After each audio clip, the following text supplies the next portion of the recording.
We are live. All right, let's go. Who is it? Where are they from? Or as in which, Insta?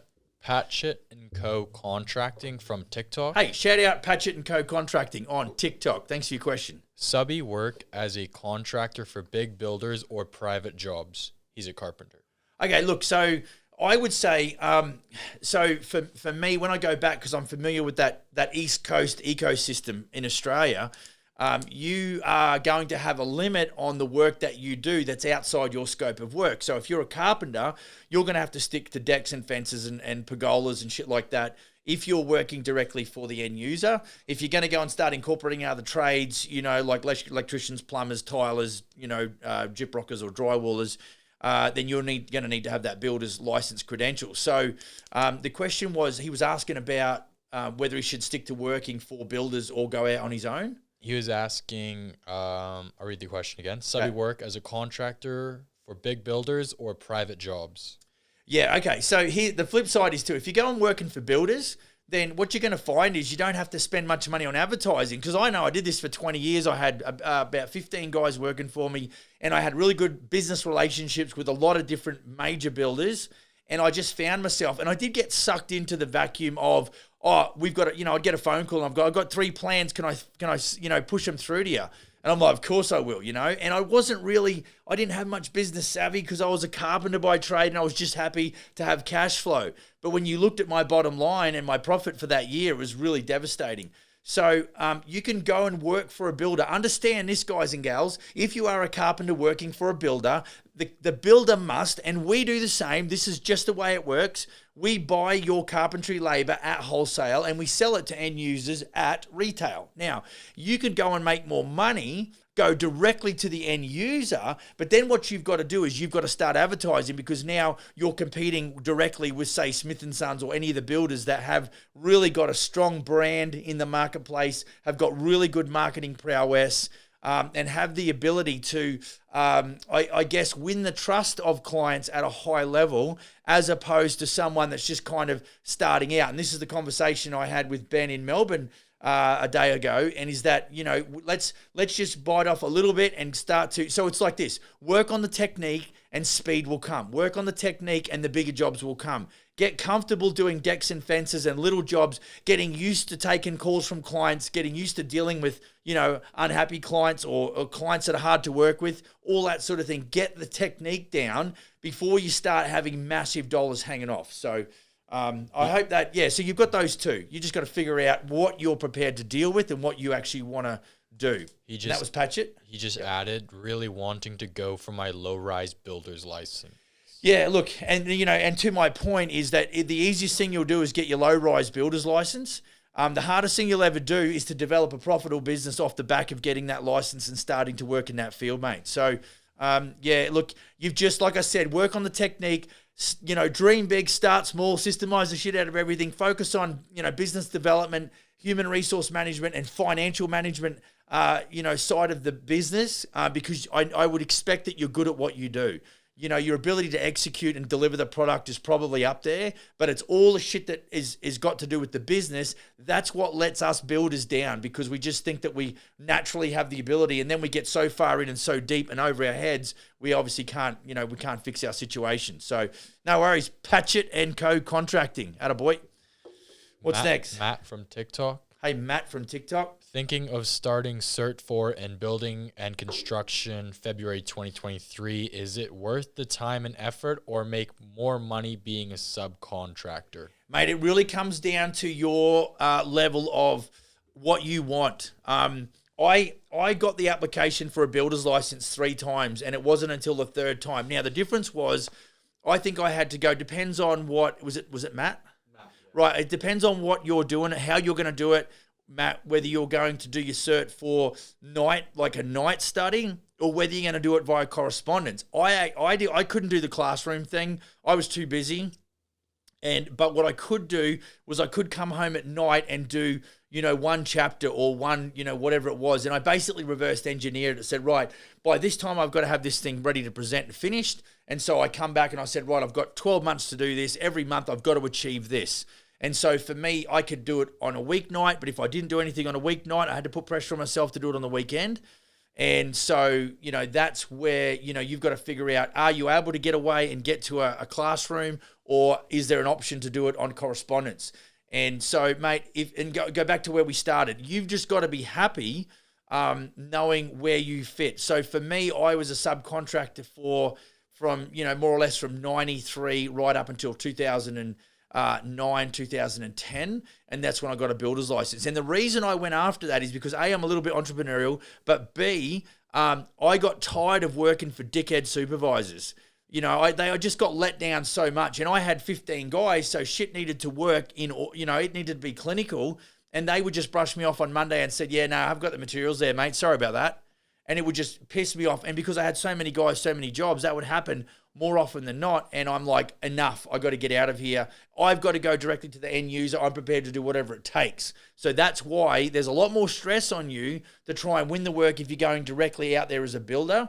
But there's also stress on you when you get dicked around by superintendents or supervisors or whatever. So there's no such thing as Easy Street, mate. If I could get an address on Easy Street, I would be living there. And it just don't exist, mate. So, shout out to Hados90 on Insta and Drew Sherwood Holmes. All right, cool name.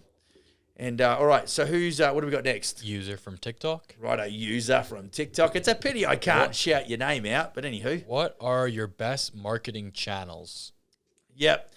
Look, I think, I guess to give you an idea, so we're, Smith & Sons, we deal directly, our niche is renovations, remodeling. One of our guys has got a builder's license, so he would entertain, carriage houses and new homes and shit, but predominantly, and they're custom, right? So we're not saying, we're going to go into a new home estate and put that up.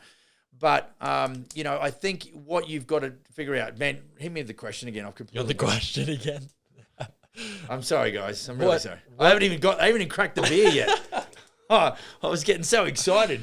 What are your best marketing channels? Yes. Okay. So, whoa, I got this. So the difference was, if I'm in the franchise game, so I'm talking to general contractors about joining forces with Smith & Sons, but I'm also having to take care of the digital retail. So for recruitment, you general contractors are never going to go on Google and go, I want to buy a construction franchise. And if you did it, you'd be one of the few, right? So I don't actually spend any money on Google as it relates to my franchise sales. But I double down. I'm all in on Facebook and Instagram in that regard. But on retail, we just actually had a bit of a marketing budget numbers, and so we want to achieve a certain goal in the business. So we just calculated that we've got to spend about 60 grand on I think 60,000 on Google.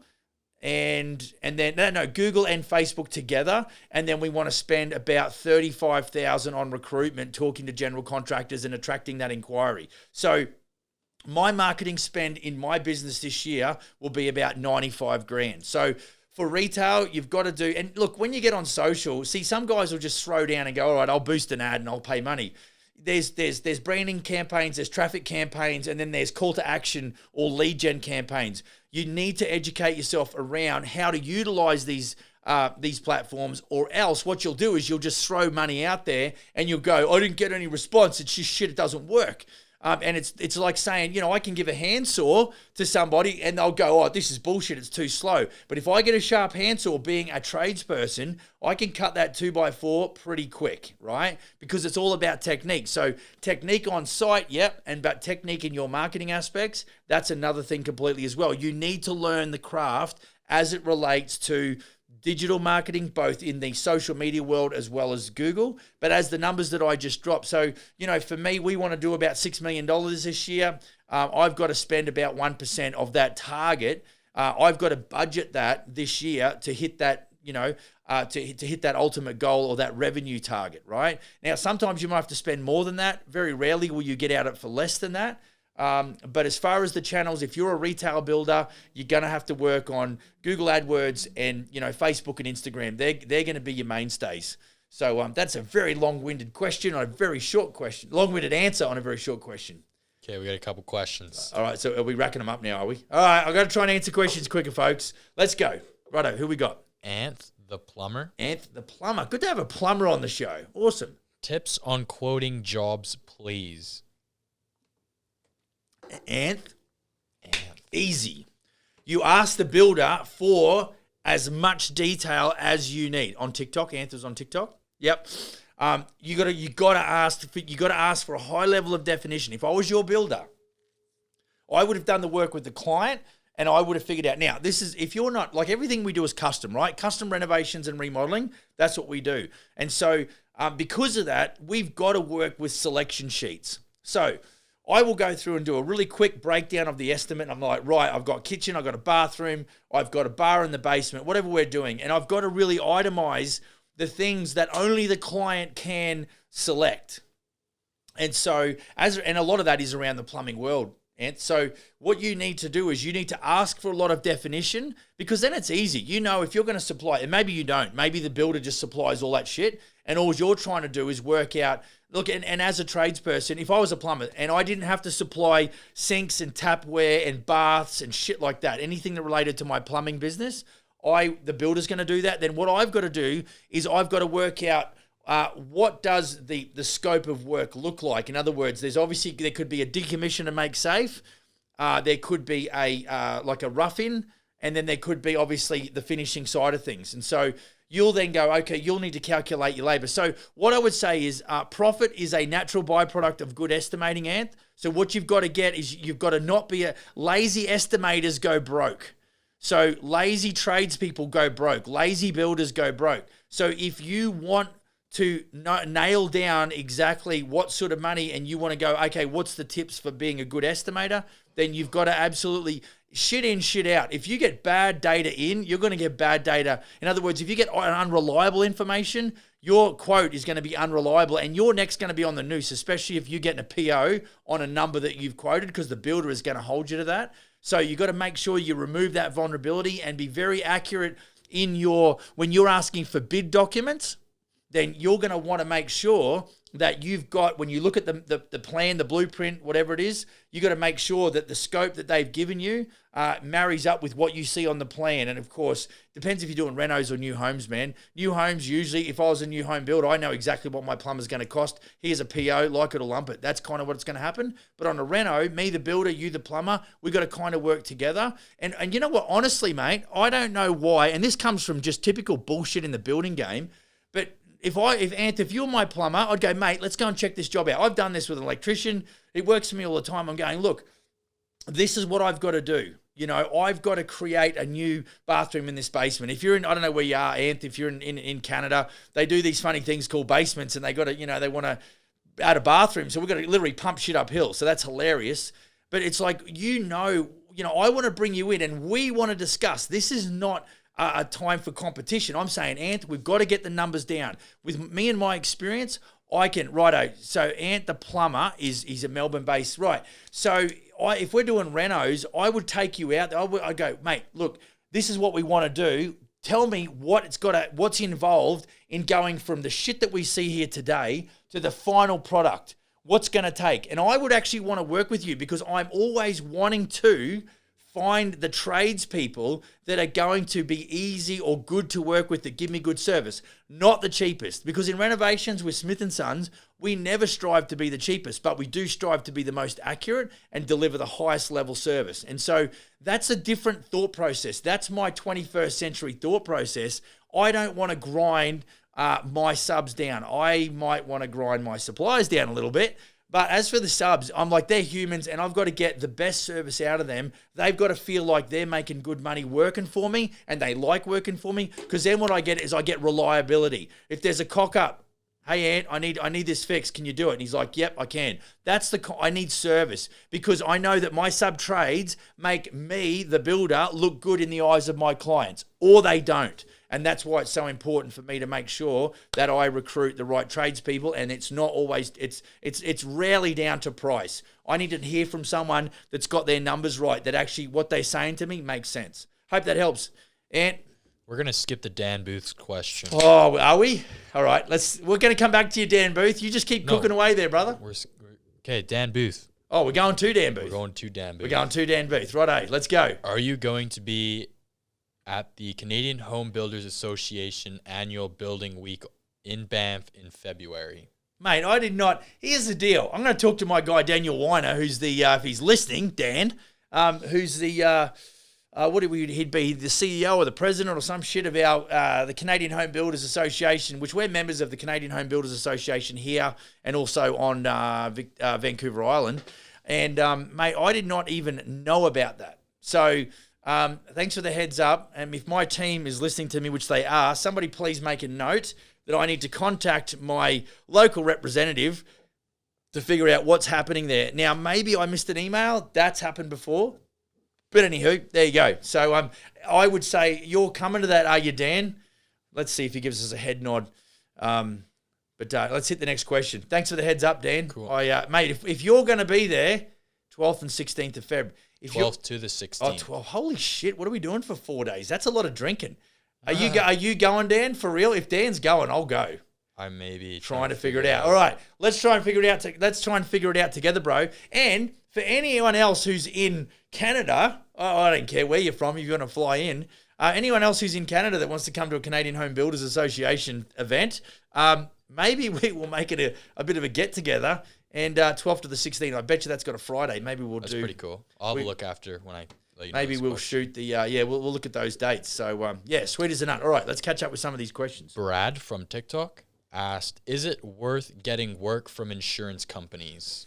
Brad, thanks for your question. I would, mate, again, look, if you've grown up in the insurance world, and I'm kind of a firm believer that you me personally, I stay in my lane. So I did my apprenticeship in residential. I got my builder's license. The first job I ever did was a $45,000 upstairs bath. I did 2 bathrooms and I converted a walk-in robe to a bathroom. And, it seems like I've just stayed in my groove. So depending on where you are currently, it might be a too big a jump out for you to go into that kind of restoration insurance work. But again, mate, they're pretty shrewd. Hey, the reason that we deal directly with homeowners, but which can be troublesome and they are very emotional and they can be a little bit hard to deal with. Those sorts of challenges actually makes it very good for us to deal with because they are emotional, which means we want to try and reassure them that we are good operators and that we will deliver to them peace of mind and security and satisfaction. And people actually buy that. They want the reliability. They want the predictability. So when you go into the insurance world, it's kind of like you're dealing with a middleman. And I'm all about cutting out the middleman. And so, again, it really comes down to what your background is and really what it is that you don't want to do. So if you're not into marketing and branding and building your business, you might actually want, you might want to deal directly with an insurance company because you don't have to really do advertising. You've just got to go and give them quotes for a certain amount of work. Old Drew Sherwood Holmes' phone went flat and he's back. I'm glad he must be plugged in. We're plugged in because if we didn't, we'd have flat batteries too.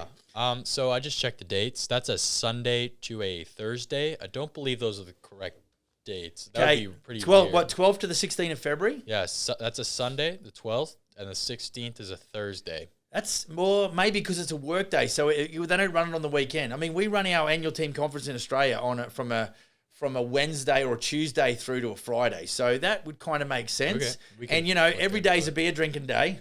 So it just depends on where you sit the next day, I guess. Yeah. Anyway. Dev from TikTok. Hey, Dev from TikTok. Asked, what brand of windows? And I think he's referring to the windows behind you. I have no idea. Okay. Gentech, not these. These are all part of the building, mate. So I have no idea. Okay. I'm just going to say his last name. Bates from TikTok. Righto, Bates from TikTok. Tips on being more trustworthy as a young builder. And he put in brackets that he's 27 years old. Yeah, mate, you're actually getting borderline. Look, I've got a kind of an unwritten rule that I probably wouldn't offer up a franchise to a builder under 28. You're kind of getting up there, and there's a good reason because you're starting to develop maturity, and you've done enough times around the sun to know the ins and the outs of the basics in operating a general contracting or a building company. And so, look, I think what you want to do is we have the same struggle because no matter how good we might look or smell, at the end of the day, clients, they've seen enough shit on TV to go, all builders are crooks and are untrustworthy. So We don't even think just because we've got a slick website or whatever that we deserve trust. We will earn that trust. We know that we've got to deconstruct the wall of distrust.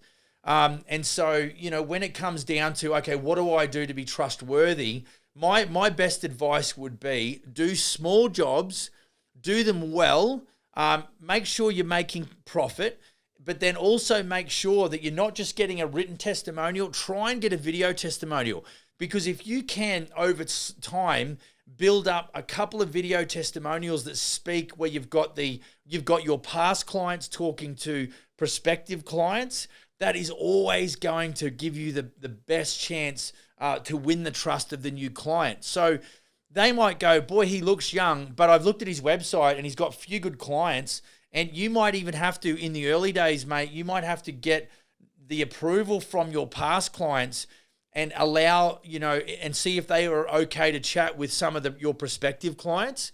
And that's, so it's harder because you're younger, but it doesn't mean that you can't deliver. When I was doing my apprenticeship, my boss, by the time he was 30, he was a millionaire.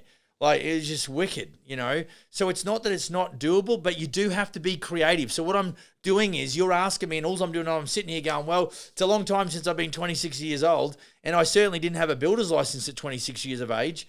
But knowing what I know now, when I look back, you've got to work your ass off to develop the credibility and what we call the social proof that you, my friend, are actually worthy of investing in as far as trust.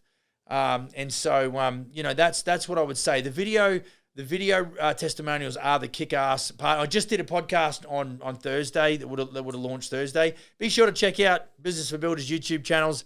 Be sure to check out the Business for Builders podcast. And I talked about getting a video testimonial from clients in the very latest episode of the Business for Builders podcast. So you might want to jump on there and check that latest podcast out on Business for Builders. Anth the plumber added, thanks, mate. Appreciate the advice. Many builders prefer the cheapest price, which makes it hard as well. Does. But I guess I need to learn to walk away from those ones. Yep, try and find the gold, mate. So for us as builders, what we're doing, whether I'm trying to find general contractors or builders that I want to talk to about a franchise, or whether I'm talking about retail customers, my typical go-to is going to be, I've got to move a lot of dirt to find the gold. And you're right, Ant. You do have to say, you've got to learn to say no. Matter of fact, when I'm training my builders and my general contractors, I've got 2 case studies where I've personally emailed clients and said, thanks for your information. It was great to catch up with you, but unfortunately, we're not in a position to place a bid or a quote for your project. All the best with your project. And I'm like, I'm done. And, there was a couple of reasons for that, and I go through those in training with the guys. But yeah, you're right. In some cases, mate, you've got to listen to your gut and go, it's not worth it, get out. Matter of fact, I've got general contractors today in my group that are working for clients right now that know in their gut they should not have gone to contract. So that's it. I've got a question there. What's your next question? Go. I won't interrupt, otherwise I'll put a wrench in the works. I don't want to do that. Sweet. Bathrooms by Boy Corp from TikTok. Bathrooms by Boy Corp. Welcome. Thanks for the question. Where are you guys based? Mate, we have over 100 franchised builders, general contractors in 3 countries. So that's Australia, New Zealand, and Canada. And we're in Canada. And we are in Canada. Yeah. We're hiding in the hills up here. Tom Brennan asked, hey, Tom. Benefits of being a subcontractor, full-time on wages or casual but getting full-time hours? Look, dude, that's a little bit difficult. You've really got to probably focus on what you want, because what we're dealing with is, what you've asked me is very pertinent to your personal situation. I think no matter how you slice it, the potential for you to make more money in either of those scenarios, one might give you a little bit more lifestyle, a bit more an advantage. The other one might give you a bit more advantage because you're on full-time hours, which means you're going to get perhaps all the benefits and stuff. So yeah, it's that one's a little bit touch and go. Like we're really here talking to guys and gals about, developing high-performance businesses. For me personally, I couldn't sit and do a job. I just would get bored, rocking up. and it would need to be an incredible employer to be able to keep my, ADHD or my ADD or my focus.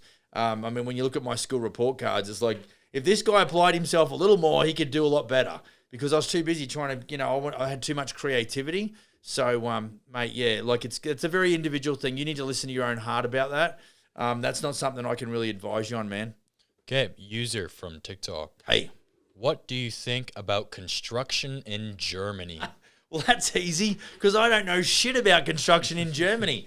I know a bit about construction in Australia, but as far as construction in Germany, Matt, but it's funny, I'd be like, okay, I don't know, I don't know anything about construction in Germany, but I'd like to maybe learn. Yeah. So, yeah, man, I appreciate the question, but I don't know. You're asking me about construction, whether you're talking about the practical sense, and in other words, how do they go about building? When I came to Canada, it was I was mind blown, because they would dig these basements, these big swimming pools under your house, and I found it hilarious, because shit would always, burst pipes and would always fill up basements, and it was hilarious. So I don't know. I'd imagine you'd have something similar going on over there, but yeah, or about the construction industry in Germany. Maybe that was the question. Don't know. He can get back to us if you'd like us to cover that. Yeah, sure. Righto. What's next? Matt from TikTok asked, where in Australia you from? Born in South Oz, raised in Brisbane, Vegas. Boom. Cool. We'll go to the next one. What's your markup percentage? Well, it depends. Yeah, you know what? I got some interest in around markups, and I know I was chatting with my old mate Ben. I don't know if he's still with me in Instagram there, but he's a young fella. He's wanting to get cracking, and I did ask him what was his view on markup percentages, and he really didn't have really any idea as to what. And that's very, very, very common, me included. It's just like I was so busy doing contractor work or subcontractor work, I never had to worry about fixed expenses and markup percentages and profit margins and break-even points and shit like that. So to go into that world, all of a sudden I'm like, whoa, what's a fixed expenses, break-even points, markup percentages, profit margin percentages? Is that different? Like, I've seen a few comments just recently where guys are alluding to a markup percentage and they're calling it a margin percentage. So I think maybe I'll take this opportunity to really outline the difference. Guys and girls, listen to me. The markup and the margin is two different things. If you're making a 20% profit margin, you're marking up by 25%. So markup is the activity, margin is the result. If you mark up something by 25%, it's creating a 20% profit margin. And I know just me talking about that's going to confuse some people. But what I want you to do is I want you to go $100 plus 25%. And then what I want you to do is go 20% of $125. Just start thinking about the mathematics. And this is the thing. If you're not prepared to do what I just said in that regard, just to do a little bit of a double check, and I know this is super basic, so don't go freaking crucifying me because I'm like Captain Bloody Obvious. I'm really, I'm on TikTok, I'm on Instagram. There's a lot of guys and gals that are just getting started. And it's like, okay, we're all freaking superheroes once we've been, flogging a dead horse for freaking 20 years. But how about the guys that have just got out of, trade school that have these ideas about getting into the game and nobody's there to give them the micro detail? Well, here's the micro detail. If you know what I'm talking about, then you can just put your fingers in your ears for 5 seconds while I try and help out the next gen. Okay? Respect. Right, that's all I'm talking about. So if you can know it all, then, good for you. But I'm telling you, if you can understand that markup is the activity or the action and margin is the result. So if I want a 20% profit margin, then I'm going to have to mark up by 25%. The reason it's more is because I'm starting with a smaller amount, right? So if you do the math real quick, you'll know that if you mark up by 25%, it creates a $25 on $100. It creates a $25. It creates a $25 profit, and if you then calculate 20% of that, it ends up being I don't want to confuse myself now, but 20% of that equals the 25%. So 12.5 times 2 essentially is what I'm talking about. So yeah, okay, guys who know everything, you can pull your fingers out of your ears. We're good to go. Okay. Geez, I'm getting a little bit tongue twisted. User from TikTok. Hey, user from TikTok. Asked, can you get rich doing construction? Mate, you can 100%, dude, 100%. Now, because I've seen it, and you know what it comes down to? It comes down to the player, right? Now there is some. Now I'm going to say this very loosely, so again, don't go hanging me on a cross. It does come down to luck, but I mean it's only a very small percentage. What you really, and I'm just going to quickly answer Quinn Coughlin 987. He said it is a podcast on Spotify. Yeah, absolutely, mate. It's on it's on Spotify. It's on iTunes. It's on Google, bloody whatever Google is. Yeah, and iHeart, everything. So, mate, you absolutely can. Oh, I can't remember the question now. Totally done it again. Spotify. No. Can you get rich doing construction? Yeah. So the guy I did my apprenticeship with, he would have to be maybe 6 years my senior. So when I started as a 16-year-old apprentice, he might have been 21, 22. And I thought he was freaking 50 years old. I thought he was old as the hills, right? Because he was out there doing it. But, by the time he was 30, he was a millionaire, and he's just finished building. Probably 12 months ago, he finished building a high-rise on the Gold Coast, Broadbeach on the Goldie, and it was about a $200 million build. Down the road, maybe 2 blocks away, he built two other buildings side by side, H2O Towers it was called, and he owned both of those. So his rental income for that was a couple of $1 million a month. So, mate, the answer to the question is a categoric yes, but mate, Phil was an absolute frigging gangster. He was a ninja and he would push hard. He was always saying to me, Max, I need you to work with me on Sunday. So he was on the tools working on a Sunday, and then I was getting paid, get this, $35 a day, and he would offer me $50 and he would say, Max, just think of the money. So, he was very influential. Maybe he really did influence me he really did unearth that entrepreneurial DNA because he really did well for himself. So, especially when he rolled up in 1994-ish, maybe before then, in a H1 Hummer, like the full-blown military Hummer. Yeah. And it was friggin' red. Yeah. And and it was a couple of $100,000 back then, and in the early 90s, and I'm like, wow. When you've made it, when you rock up and you've just bought a friggin' Hummer, which would have been fully imported, probably cost him $300,000. I've got no idea, but mate. So you can absolutely, but you got to be on point. Probably got to surround yourself with some good people. So now Matt Cashin, I'm jumping ahead, right? Whoa. I'm getting. Hang on, Matt. I'll get to you in a minute. Whoa. No, it's not Hutchies.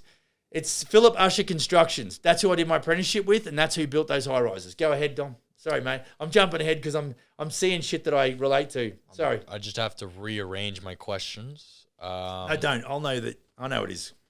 You don't know who Hutchies is because you're a freaking Canadian. No, okay. Anyway, Matt from TikTok. Yep. What about tips for looking after /body/labor at being in the trade? What? You have to give me that question again. What about tips for looking after your /body, laborer being in trade? Yeah. Okay. Yeah. Look, I think. Getting some love there from Outdoor Spaces.me. Thanks. Thank you. Appreciate it. Appreciate the love. Look, I think it's definitely a young man's game. I've often said if I had to go back to what I was trained to do, which is a carpenter and do carpentry, I definitely would, I would have to slow down and really think smart, which I think a lot of old boys do. I've worked for guys when I first come to this city or I first come to Canada, what I wanted to do was learn how they built shit because they did do these basement things and I was fascinated by the whole concrete forming up and how they put it together. And I went back on the tools, but I was never about trying to, be a superhero because I was 42 or 44 or something. And so I knew that, I'd kind of passed my prime, but I was definitely out of the game. But I'm, what I'm blessed with, I've got good knees, good shoulders, good elbows, good back. And I'd just say, don't do stupid shit. A classic, which I've probably been prone to do, is try to lift trusses by myself and walk them across top plates. If you got to friggin' move, you're going to hurt yourself. I hope I got that question right. But the older you get, and even for the young fellas, just don't try to be a superhero because if your body fails, then you're going to have a really hard time doing what you've been trained to do as a construction. For the guys and gals that were here in the start, I play a little bit of guitar. I've still got my digits, right? If I was to lose these 4 digits, as far as my guitar playing career, it's over. Not that it is much of a career, but you know what I'm saying. So yeah, just take care of yourself. Don't try and be a superhero. That's what I would say. And the get a crane. From TikTok asked, where do I find these golden builders when you're just a Joe Blow? Mate, you do have to, it is luck. I mean, you've got to be on jobs to meet other guys who know other builders, and honestly, there might even be, and this would be something that I've really just thought now, which is not really appropriate, and that is to actually have a website where builders who maybe are desperate for subcontractors will actually go looking. And so I think you've got to have a fairly up-to-date, coherent, let's say, Facebook profile for the company that you've got, and also the website. And, there is cost associated with both of those. But I think what you're trying to do is, one, you want to do local area marketing. So you want to pound the pavement, press the flesh, talk to, different people in and around your sphere of influence and your network, both people outside, let's say, design services like architects, interior designers, engineers, geotechs, or, surveyors, or anybody that's in the trade. But then also maybe you have a chat to suppliers as well and sub-trades. And also chat to friends at barbecues to try and get inroads into finding out who's looking for a good plumber. I got into this industry because I went to a friend's place on a Sunday night and was just hanging out, and she said to me, hey, my brother-in-law is actually looking for an apprentice carpenter. Do you want me to give him a call? And I'm like, yeah. So I was 16 and I'm like, yes. And then I talked to him on the phone. He's like, when can you start? And I said, tomorrow. And he said, right, I'll see you down the bakery at 6:30. And I kid you not, that's how it happened. So I think there's an element of, motion creates emotion. You've got to be out there doing it and looking and being optimistic.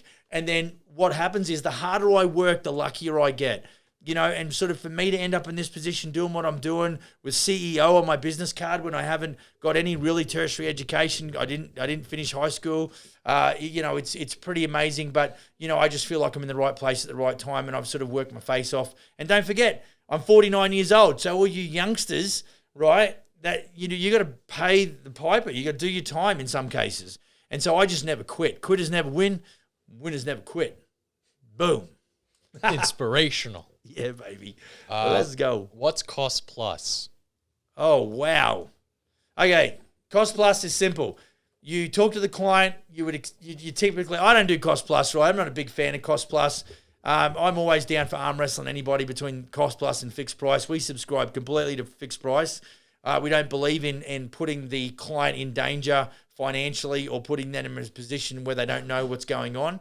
And there'll be guys that say, well, I got happy clients because we've done cost plus. You know what? You're actually leaving a lot of money on the table because now you're a commodity. You're not a service business. People know, pretty much what you're going to get paid, and that means they have the ability to limit your income. I'm not into that. And if you're a business owner, you shouldn't be into that either. But a cost plus essentially is, I might say to the client, look, it's going to cost 20 grand to renovate the bathroom. And they'll go, okay, that's fine. So I might sign a one-page cost plus agreement, which isn't worth the paper it's written on. And then and it's more for the builder to be able to leverage on them and lean the shit out of them if they don't pay. And it's always the last payment on cost plus that it's going to give you shit more often than not. And basically cost plus is I go down the road, I buy shit. I then at the end of the month or whatever the case may be is I will tally up what I've spent on materials per job, and I'll add my 12, 15, 20% management fee or markup percentage or whatever the case may be, and hand that invoice to the client. It's a very open-ended arrangement, doesn't usually have a completion date, certainly doesn't have anything in writing in the way of a completion date, and it does end up in tears if the builder is not a gangster financial administrator. Anyway, it's my 2 bobs worth. Nice. User. Hey, user. From TikTok, should I go study architecture after my apprenticeship, or should I work and open a business? Mate, it really does depend. Again, you've got to understand, guys and girls, you've got to do what you want to do. You got to figure out, do I want to, look, and the guy who's number 7 at Facebook is probably doing okay today, right? So you got to figure out, am I a good support actor, or am I the guy that is going to be the front man or the front gal or the lead dog, okay? That's the first thing. So, if you're asking me, we're going to finish an apprenticeship, dude, you're going to lose all that momentum. If you go to uni and do architectural, and it's because you want to be an architect, then yeah, that's the right thing to do. But if you kind of want to be a builder and you're going to bug off and do architectural, I can hire architects all over the place in this town. I don't need to be an architect. I've got to know about, I've got to have a black belt in all of the different trades and have a basic understanding, but I don't need the credential. So, and then you're saying, well, do I work and do I just, or do I go and start my own business? It's like, what you need to do is try everything. Think about it. Go and put yourself in virtual reality and put yourself in the middle of an architectural degree and go, am I happy here? You got to think about, whether or not you're going to be happy doing that long term. In hindsight, I know the person I am, and I never was going to suit, ironically, a white collar position, and yet I sit in an office most of my days now. But I love doing this and I love helping builders. So, that's really my purpose in life. So, yeah, I think you've just got to figure out, if you're just doing it for money, that's a little bit of a trick too, because that shit's pretty elusive. And you do have to be an absolute assassin. But I recommend business. I love business. I really enjoy, doing business. I love the uncertainty of business because it allows me to live my life on a weekly basis how I want to live and, make those decisions. However, the thing is too, I've got a noose around my neck and the box is under my feet. You got to get comfortable living in that regard. So, dude, you got to, if you're young, which I say if you just finished an apprenticeship, you are, I'm not sure that you'd be mid-30s or anything like that. You've got time. You can actually go and test a few things, suck it and see. Go and sign up for architectural school and see what you feel like after 12 months, if it's really, boiling your potatoes or whether it's pissing you off and you're missing being on building sites. So hope that helps. Hello, friend from TikTok. That's the name? That's the name. Hello, friend. I started a modern contemporary building company. What's your advice on targeting the right clients? I think you've got to have two things. You've got to have a good sales process, and I would say a good sales process means ones that you've thought about and the other one, and that is documented. And then the other thing is you've got to understand qualifying and understand that when you do start qualifying, you got to understand what your qualifying process is. Define what your preferred client profile is. So you got to figure out like we did. So we do renovations and remodeling. Our preferred client profile is probably 48 to 70, 75. They are homeowners. They're not realtors. As in, we don't deal with businesses as such. It's not that we don't do business with businesses, but as far as our marketing campaigns and our lead gen processes and initiatives, it's all geared towards, the language is all geared towards homeowners in that age range, and specifically they really do appreciate quality service. Even though they are prudent with their money, that's for sure, they're good stewards of their money, they are still going to value good service. So you've got to be very specific in your preferred client profile. You've got to understand how to qualify and what the scripts are that you might use to ensure that you get to the bottom of it with clients fairly quickly. You got to make sure that you understand that you shouldn't be doing a lot of work for free. There'll be some stuff that you'll do, maybe 30 minutes of your time for no charge, no obligation. But beyond that, your knowledge and experience is worth something. And then you've got to have a documented sales process. What does your workflow look like? What does your sales schematic look like? So for us, qualifying is like this. If I was talking to you and you're my client, and I said to you, so how many renos have you done in your time? And they're like, oh, Max, we've done 6 or 8. And I'm like, as a builder, I'm like, oh, okay. Okay, so, and you get builders in to do this work for you, or do you usually do some of the work yourself, or how does it normally roll? And this is all just general chit-chat. And they're like, oh, no, we've got a brother-in-law that helps us out with it a lot. Now, immediately that's a red flag. And I'm like, okay, so your brother-in-law, now I'm thinking to myself, okay, so what that means is if you've done 6 or 8 renos as a client, and you've used your brother-in-law to do it, what I'm reading into is the fact that now you've got me sitting here as a price checker to make sure that your brother-in-law is not screwing you over, which means if you're not careful, you're going to do a shit ton of work to give them the data that they want to make sure their brother-in-law is legit on price, and they're going to send you a one-line email saying, thanks, Max, for your time. We've chosen to go with another general contractor. Bang, send. And you're like, are you kidding me? And that happens every single friggin' day. So how do we avoid that? We say, look, we think your basement remodel is going to be between 75 and 90,000. How does that sound? They go, okay, that's kind of, where we thought. And it's like, great. What we offer is a quantity takeoff service. And for that, you'll understand exactly what you get. We're going to help figure out what it is you want using our selection sheet. We're going to tell you exactly what it costs and how long it's going to take. But for that service, it's going to cost you $1,200. How do you feel about that? Oh, no, Max, I don't want to spend any money. No problem, Mr. and Mrs. Homeowner. You have a nice day. We'll talk to you again soon. Pew! And that's taken me one phone call, one 30-minute site visit, and maybe one email or one phone call and then one email to close it out, and I'm done. I disqualified them because I was onto their game. And everything is very predictable. These clients are just doing the same thing over and over again. So that's kind of a bit of a long-winded. I can't do short questions. Sorry, guys. If you ask me a good question, I'm going to burn the camera to the ground with quality answers. So I hope that helps, man. I hope that sort of sets a few things straight for you. Okay. Dean from TikTok. Righto, Dino. Best beginner tips to start a new business in the construction industry. Oh, God. What's the best tips? I think, dream big, start small, systemize the shit out of everything, understand business development principles, understand financial metrics, understand, human resource management. That are the macros. They're the things. And then understand the 5 pillars that we use. Mindset, marketing, management, mentoring, and mastery. Yeah.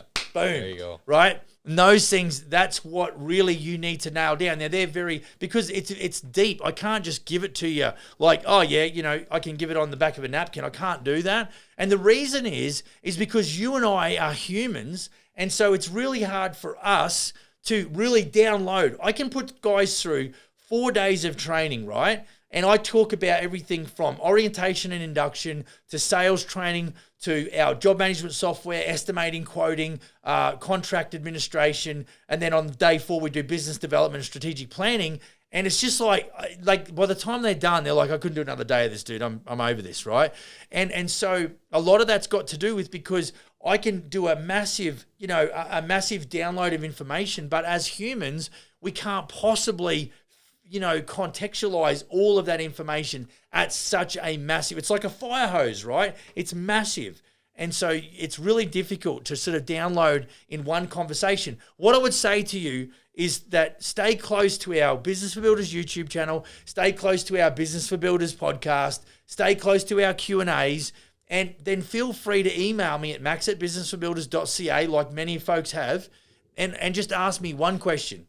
And more often than not, I've got time sitting at my desk occasionally to just put together a quick, in-depth piece of advice that you might be able to then go, okay, I can use this as a little bit of a roadmap for the next little while I, comprehend all the information. So to give you an idea, guys and girls, I've just signed up all my guys because we've got this divide. And so you might experience this. It's like, okay, I'm really good at getting leads, but for some reason I can't close deals.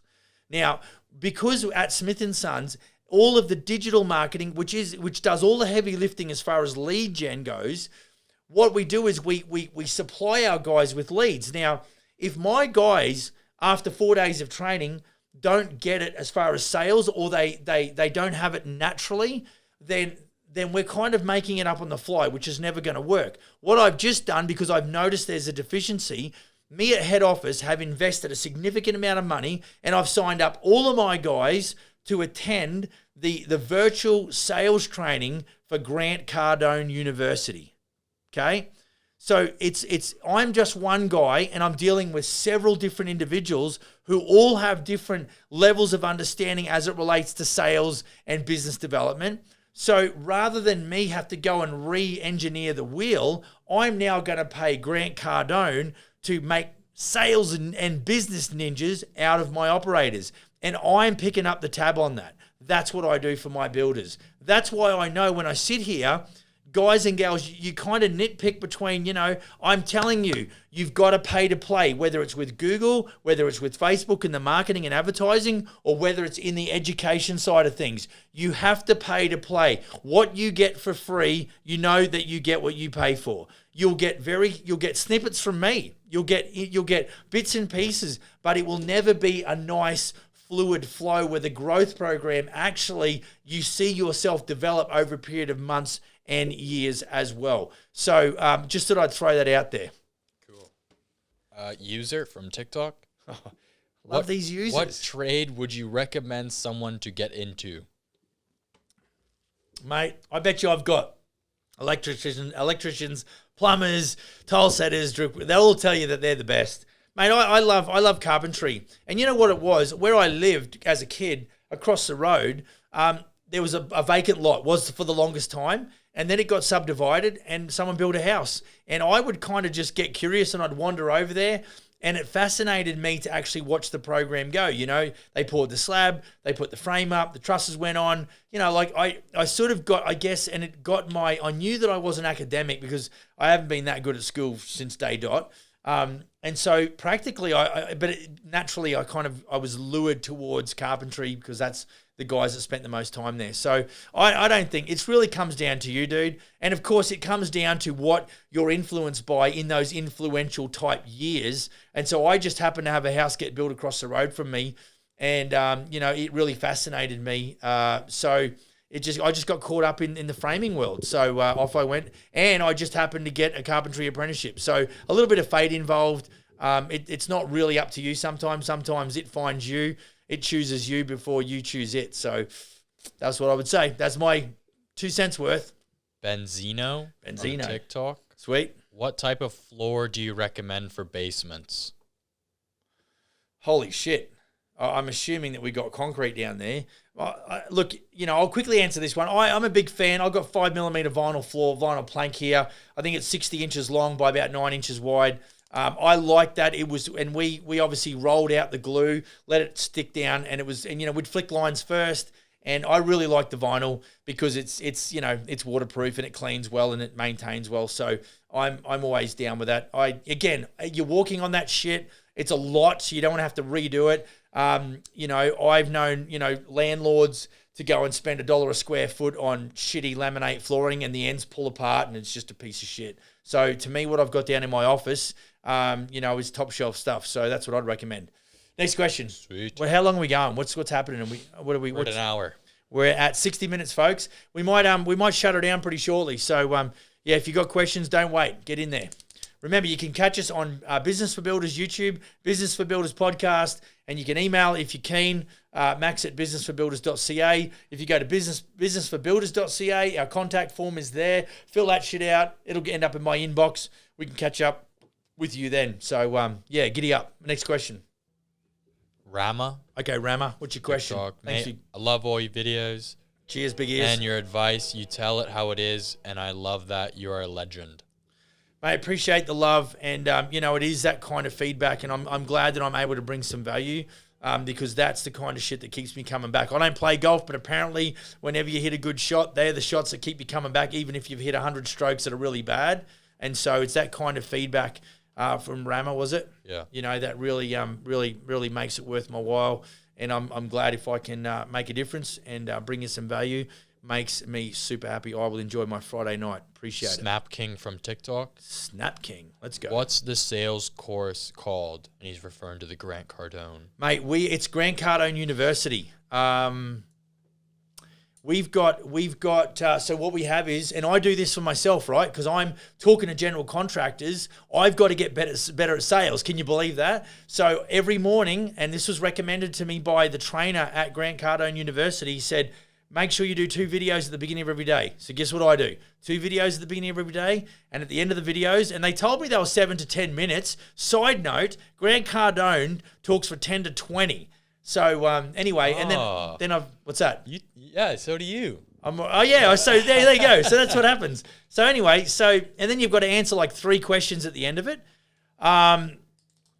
But it's so what we're trying to do is what they're trying to do is over a period of time is get into our heads like that. So you know, the course, I don't think there's a specific course that we've signed up. We've signed up for the Grant Cardone Sales Training University. That's what it is, man.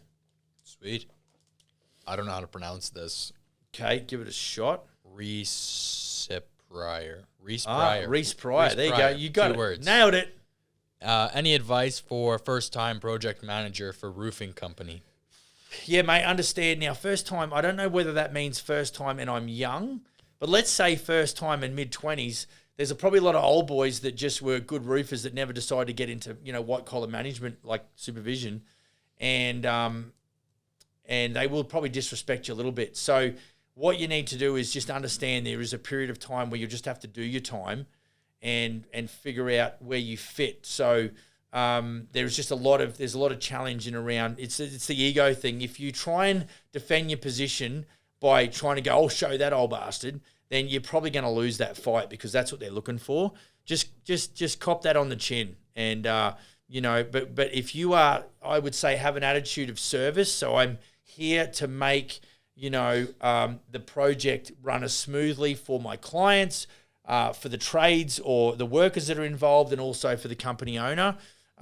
What you'll find, it's always like this. It'll either be, you'll get massively disrespected and you'll be unappreciated, or you'll actually go and work to the point, where you're worth more money, but they're not giving it to you, and you'll slowly start to resent, them for that. So, that's all you can do is do the best you can do. Always really understand, what is needed or required from you, and then just make sure it marries up with your own goals and stuff. So, that's the best I can do on a Friday afternoon. So, if there is no Drew Sherwood Holmes, he's tapping out. Peace, man. Thanks for joining us. And everybody else that's tapped in, it was good to catch up with you for the first one of the year. Go build a kick-ass business, and we'll see you on the next one. Peace. Cheers, folks.